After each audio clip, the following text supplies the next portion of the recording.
Hello everybody, what's up? Cedric and CJ here, CRFP and commentary, working on one microphone still because we be broke, but we are still here. So, here's what's going on. We're going to review TNA Under Siege. And this is not long. Yeah, it's not long after that last pay-per-view. So, but you know what? This is frustrating me because how can I say it? I'll get to it, but it deals with Zemo. He's probably like, what about me? What I do? What I do? It's like you'll hear when we get there. You'll hear when we get there. All right. So this took place May 3rd. It was 6 days ago, so I know all of y'all have heard it, but you probably wonder what we got to say about it. Hopefully, you wonder what we got to say about it. We're going to say some stuff about it because we got a lot to say about it. So, this starts off with Steve Macklin and Kazarian versus Eric Young and Josh Alexander. I don't know where this really started. I know it was at a pay-per-view, a couple of events and whatnot. Kazarian came back and he was like, I'm evil, and Eric Young, I'm going to fight you. That's kind of how I remember. Yeah, I don't. Now, as far as the tag team, I don't know. So, but it was a damn good match. I liked the match. I wrote damn good match as Young hunted Kazarian the whole time. Mm-hmm. The match was put together perfectly with reasonable hope spots as Josh took a good beating before making the hot tag. Both teams were protecting their partner and trying to cut the ring off even until the very end. After some nice rolling German suplexes and parting the heels, Josh stayed outside the ring, recovering after hitting a cross-body suicida on Macklin. In the ring, Eric hit the power driver, got the win. The fans seemed to underappreciate the match. The match was the right length. Mentally, I was getting to the point where I was like, all right now. And then it ended. Yep. About time to wrap this up. Oh, no, there we go. Hey, good job. Then we get to Havoc with Rosemary versus Ash by Elegance. Oh, my goodness. So, Ash's intro is way too long. And by ring attire, she looks like she could be Angelina Love's wannabe daughter. There's a lot of negative stuff we can say about Ash, but we're going to hold that to ourselves. Yep. Ash was doing some evading in the very opening. And then, without even stunning her opponent, she gets on the second rope to parade to the fans. What's worse is Havoc stood there looking far more idiotic than menacing. So we had to skip this. Yeah, look at here. Havoc is a big woman. She obviously has some power. I wish she had used it. Instead of doing all this stupid song and dance, she should have went in there and broke that bitch up. Awesome Kong style. Yep. But, you know, we got a bunch of screaming and crap. So we skipped. It's enough crap in the world. I ain't going to force myself to watch. I will say this about Ash. She has a nice yelling voice, but it's at the wrong moments. But Ash won with a reversal roll-up for an odd pin that Havoc had to sell. Mm-hmm. And you can see that she had to sell. After the match, Ash uses a chair on Havoc and keeps attacking without the referee reversing her decision. Ash hit a DDT on the ramp, still no reversal. And I wrote, note, I'm not an Ash fan as she looks okay, but her in-ring work is highly subpar and unintelligible. I think Havoc might have better in-ring work, but she had to be dumbed down for the sake of this. Yep. Match. Exactly. So next we get should be this, yeah. Zachary Wentz versus Joe Hendry. Okay, so Wentz was okay, but his aerial was all he had. Mm-hmm. Joe just didn't really do anything. Nope. And commentary killed, they helped kill this match for us. Joe catches Wentz outside the ring in the fireman's carry. That's cool. The fans came up for it. Yeah. Then all we heard for many seconds is, look at the eyes. Look at his eyes. I'm like, what about his eyes? He's angry. He's in a mode. He's there. Okay. So what are we waiting for? There was a ton of build up for Joe to walk up the steps and toss a winch into the I ring. was like, oh, that was crap. I thought he was gonna do something. Yeah, I thought he was going to do something. He could have DVD'd him on the floor. Some. So at that moment, I lost all interest. Yeah. We skipped to the end, and Joe won with a high angle one-handed slam he calls standing ovation. Joe Hendry was good in Ring of Honor. It was pre-pandemic, but he was a pleasure to watch. This is mid-card comedy act. Yes, he's weak. He's just, can I make you laugh? Can I say something stupid? It's like, stop, God damn it, Like, just dude, wrestle. If you want to be a musician, just hang up your tights and go play the guitar. It's okay. Yeah, You can make that decision. make a lot of money on YouTube. It is okay. And Spotify. So, knockout tag team title match: Alicia Edwards and Masha Slamovich versus Spitfire, Daddy Luna, and Jody Threat, and they're the champions. So the match had silly skits like the scary monster behind me and such that took my interest away. Then at the end, Jody took a great-looking dangerous queen bomb, and the idiot attacker makes the tag instead of going for the pin. Then Jody takes a butterfly face buster and then gets pinned. You know why that happened, right? Because No. Masha is like a hired gun to tag up with Alicia, and Alicia had to get the pin because she's that system. It was stupid. Yeah. It's stupid. You know, she could have set girl up with something, boom, and then a finisher can be applied. In any case, the system wins the belts but looks stupid doing it. Note, this is when Zimbo comes in. What bugs me about this is Zimbo talks well about TNA, and so have I. But these past events have some serious letdown crap in it. Mm-hmm. Zimbo talks really well about this, and it's like, hey, Zimbo's saying good stuff. Let's just be stupid. And it's not right. This is what happens. Good match crap. Good match crap. Good match crap. That's how every show goes. It's like they do it on purpose. Yeah. I mean, because if they did good match, crap, you're going to lose your audience for half the show. Or So crap, then good. If the audience has to say, hey, just wait about the third or fourth match, they get into it. No. So they mix it up. So you'd be like, well, I can't leave the good matches at some point. And then I had to note, wrestling has returned in favor of WWE. And what companies need to do is run their shows so that people feel like they're missing 100% of the alleged best wrestlers on the whole planet. That's what needs to happen. This feels weak. That's the problem with TNA, right? For this show, it feels weak. They need to wrestle like they're in the bag getting a pep talk, and the booker says, only the winners get to go home. Oh. They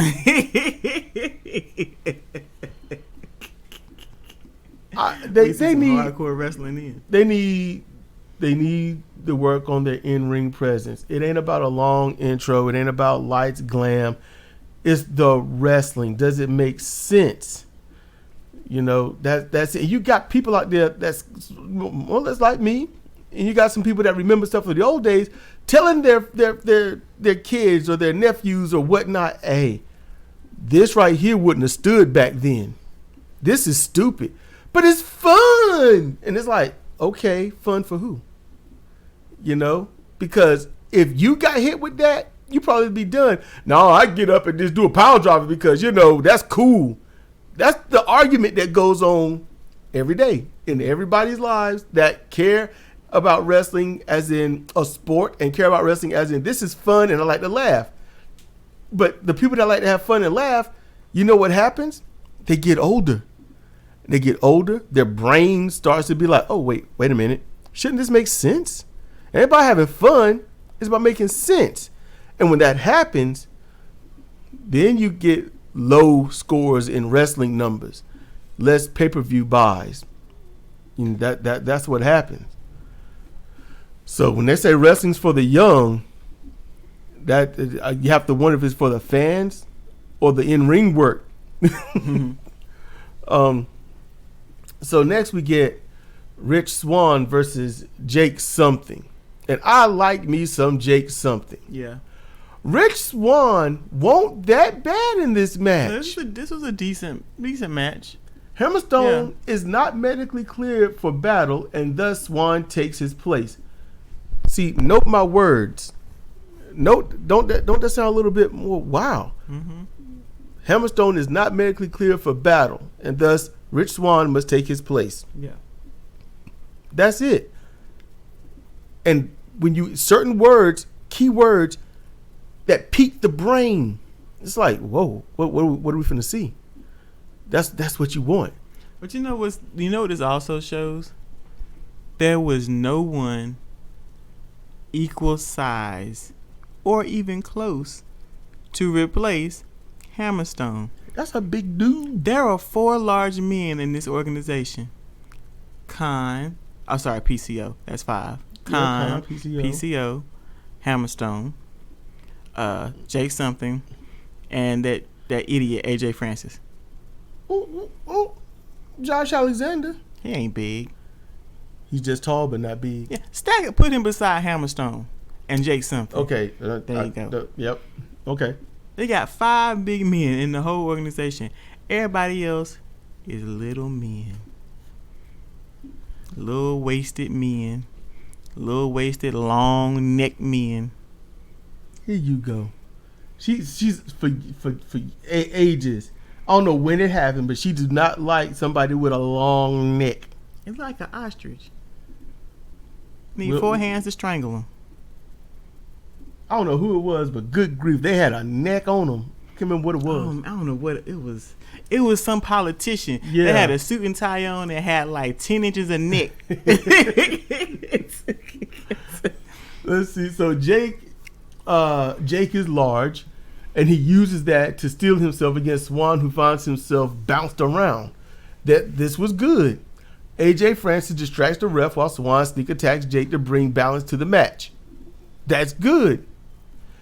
There isn't too much bad in this match. By and large, there's barely anything bad at all. There's one thing that's bad. Somebody need to call AJ Francis and be like, stop wearing that shit. And tell him 2015 wants their skinny jeans back. Thank you. People still wearing skinny jeans. It's almost like say, hey y'all, I'm an asshole. Do you know why they're still wearing skinny jeans? Because they were popular for so long and they got a whole closet full of them. Well, just turn them into a head wrap and then move on. A head wrap. A tourniquet, cut off some blood. So after sneak attack, Jay begins to build himself up from middle kicks that he was taking. Like, come on, bring it. And when he got to his feet, Swann goes to the eyes, breaks him down. Smart. Swann distracts the ref so Francis can cheap shot Jake. This tactic pervasive the match until Jake takes Swann by the back of the head and spikes him face first into the mat. That was cool. I ain't seen no shit like that before. And I'm sure he's been doing it for a while. But yeah, see what you're saying? That was cool because that was like, oh shit! I'm like, why ain't he pinned? It should be over. It should be over. It looked nasty. I'd be like, you got to pin me, bro. Why you got to pin me? I'm done. Yep. That. Go back and look. You be like, yep. Yeah, you should have been done. I can't go on. I can't go on. So that's from I'm gonna get you, sucker. Yeah. So Jake fights back with sheer power moves until Swann reverses. They slow down. They hit moves until Swann distracts the ref and AJ low bridges Jake. The ref catches Francis rolling Jake into the ring and prepares to end the match. Instantly, this Cody dude comes out and says he spoke to Santino Morello, who it was just that quick. Who gives the option of changing the match. It looks bad. He says the people have spoken and rushes to the match. Look, this is when it turns crap. I've seen this dude twice, and I want him to go on vacation. Yes. It's a beach somewhere in the world with your name on it. Go to it, run to it, and stay. And this turns into, I guess, a tornado tag match, and then the dives begin. But quickly, Swann hits a back handspring ace crusher on Jake, hits the frog splash for the 3 count and win. Note, at least it ended fast. I see what they were doing, but this Cody guy does not interest me yet. Fiji, they got beaches. The Bahamas, they got beaches. There's beaches all over the world. Just find one and claim it for your own. and stay there. Next match, we got Jonathan Gresham versus Kushida. Gresham's new look is awesome, very Muta-like. Yeah, it's creepy. I'm enjoying the long trunks that make him look balanced as well as larger. Gresham has his coughing thing going on in the beginning. And Kushida's head was attacked by the barber of Seville. Yes, I don't know. I had to keep that covered up so she couldn't read ahead and see it and started laughing. I was like, this has got to pop her later. I was like, you watch Bugs Bunny, the barber of Seville. He took a straight razor and went to town on Elmer Fudd's head. There wasn't nothing left. So this was a really good match. They both did what they do best and kept everyone involved. Mm-hmm. Gresham worked the fans logically as he started coughing up the ink instead of spraying it. He used it to cover the airways of Kushida and hold him down for a pin. So like Mankind's mandible claw in the beginning. This messed up the fans as well. The audience like, they might remember that more than anything else. Yep. And then what proceeded to happen afterwards. And then after that, Kushida starts coughing up the stuff too. He don't look right. No. He like, I'm not right. You can look at his haircut and tell he won't right. Well, yeah, that too. And then I had to know, covering the airways of a person in any sport has always been illegal. This should not have gained the pinfall. Note, reason being, they will not allow this to work for him to beat those they would otherwise not let him beat. This will fail itself in time. Isn't it the same thing as sticking your hand in someone's mouth? Isn't that illegal too? No, it's not illegal to do that. Like what's his name, Shepard, who innovated the mandible claw. He did it, and it's all right because it's an actual medical hold or whatnot. Now, if you take a scalpel to somebody's, ribs and shit, that's different. What the hell? You just like give it a scalpel and you start cutting cutting them open. That's illegal. That's not a wrestling move. No, it's not. Allegedly, the mandible claw practiced medically was to actually, they don't numb, but they can't move either. It's like, how do you get in, look in the throat and all this without them biting the shit out of you? And there you go.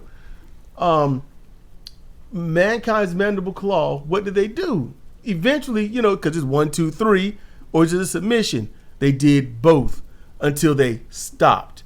No one cared except those of rationality. It's like, wait a minute, should they be doing something? And then Ming, when he was doing the tongue and death grip, hold him on the mat. 1, 2, 3, so many times. But when he had Goldberg, they asked him if he submitted. Mm-hmm. And then he let go and got it in and stood up like, yeah, I won. And it's like, no, you didn't win.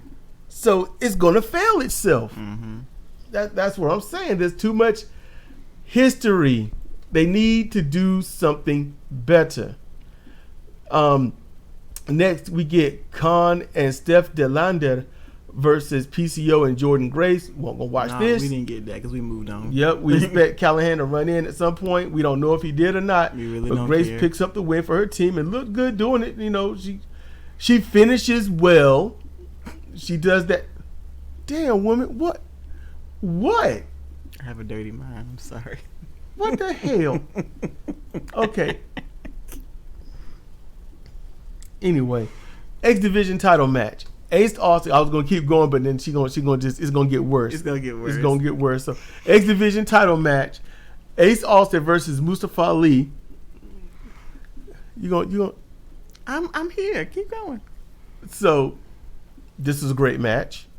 Best match of the night. Yes, Ace Austin. They stole the show. Mm-hmm. Ace Austin did great the whole time. This is a title match. This is a big match. Okay, so hitting big moves, finishing moves and stuff, trying to put them down outside the ring and whatnot. Warranted. Good. Issue. You didn't utilize that damage to initiate ring out count attempts. Lots of damage, lots of pain. STF around the ring apron. Nice. Utilizing the Scorpion Deathlock. That's good. Or Scorpion Hold or Sasori Katame. Whichever you want to go with. All that's great. They did a marvelous job. Loved it. He and Ali kept pace. They took their time selling the big moves, didn't do a bunch of false finishes, sold damage the whole time. Austin needs to be in real estate because that man can sell. Yes. Yep. Ace Austin makes you be like, it's like Ricky Morton levels back in the day. You need to go in there and check him because he don't look good. Yes. The Secret Service got involved protecting the title with Austin having to dispatch with them. With Ace in control up top, Ali kicked the back of his legs, causing him to tree of woe himself, where Austin landed on the title belt neck first, but Austin did what he could to protect himself as well as try to make it look good. Honestly, that's an impossible feat with that spot. You got to fall back, tree of woe, and land neck first on heavy plated metal. You can't do that perfectly. It's impossible. He did his best. He did his best. So there's no begrudging, no fault, no, that was dumb. Nope. He did the best he could with what he had. Then Ali hit the Scorpio Splash, got the 1, 2, 3, kept his belt, and there should be some retribution for this. Definitely. So that can keep a storyline going. And then we get to the 6-man tag team match. This is the main event. This is your main event of the evening, and we didn't want to watch this shit. So the tag champs Eddie Edwards and Brian Myers and heavyweight champion Moose versus Trent Seven, Speedball Mike Bailey, and Broken Matt Hardy. I want to call them Team Broke Brain. I didn't write it down, but I thought I should say it because I did mention it before recording. Let me tell y'all. And Matt didn't look like he had sideways knees, so Cedar was disappointed with that. No, you can still see him. So watching Mustafa and Austin wrestle, and then watching this match is like being in a 5-star restaurant, and they serve you shrimp scampi and filet mignon, and then for the main course, they bring you oatmeal. That's what this was like. The tag champs win with the back pat stunner, diving elbow drop on 7 for the win. Here's my gripe. This was way too long of a match with a short build-up with nothing at stake, and the heels won. My hope is that this starts something of merit for the foreseeable future. That's my hope. I'm giving it some hope. I'm not going to let it end bad, y'all. So, I mean, some folks like oatmeal. Oh, they said Matt Hardy tried to whisper in the wind. Whisper in the wind, but he missed. And Cedra said, "It wasn't Matt Hardy. It was Trent Seven who tried it. It was Trent. Yeah. Oh, and you say he just hit himself? He just fell on his back. He was on his knees, holding his lower back like he'd been in the egg too long. I was too busy typing. Here's my gripe when that happened. Yeah. I literally, here's my gripe, and he missed the whisper in the wind. The call back to the Hardys. I was like, huh? And yeah. You know, but you can just look at his eyes. Look at his eyes. There's nothing there. It's empty. It's strained. That's what was in his eyes. This dude is heavy. I don't know what I'm finna do next. That's what was in his eyes. I'll walk up these stairs. Throw him in the ring like a sack of potatoes. Fireman's carry.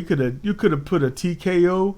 You could have done a Death Valley driver, a rolling Death Valley drive. You could have speared him into the post. Mm-hmm. You could have dropped him across the railing. Mm-hmm. I mean, you could have. So much you could have done. There is so that much. Would have been impactful and would have got a response from the crowd. But no, you just moved some potatoes from one place to another. Yep. You could have just simplistically standing fireman's carry slam with that thud on the mat. It would have been perfect.